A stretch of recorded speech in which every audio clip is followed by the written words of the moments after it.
Y'all, do you believe in love at first sight? Do you really? Now, this news story says yes, but then it goes on to say, well, it's not love, it's excitement and infatuation. I beg to differ. I do believe in love at first sight.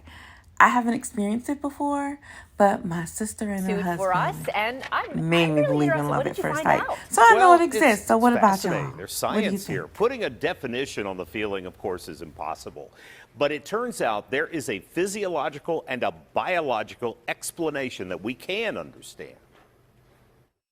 Okay, right off the bat, let's get this out of the way. Love at first sight is a real phenomenon. Dr. Susan Albers, clinical psychologist with the Cleveland Clinic. Once we become aware of that attraction, all of a sudden our bodies become flooded with dopamine, that pleasure neurotransmitter, and oxytocin, the chemical that makes us feel close and bonded to other people. And it's not a subtle feeling.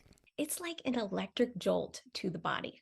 Dr. Albers says most of us think love comes from the heart. Well, that might be what the cards say, but really, it's your prefrontal cortex.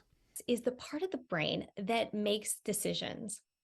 And when we see someone, we instantly know within 6 seconds if we are attracted or not. But she cautions, don't make any big decisions based on that jolt. Then it's important to slow it down. Evaluate if you match up in terms of your values, your hobbies. She points out Cornell psychologist Robert Sternberg's triangular theory of love. This includes intimacy, passion, and commitment.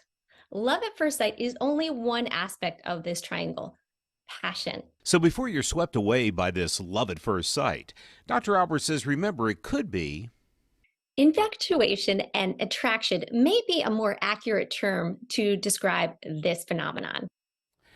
So is it just infatuation? You need to step back, count to 10, evaluate the connection, and really get to know the other person before you go off the deep end.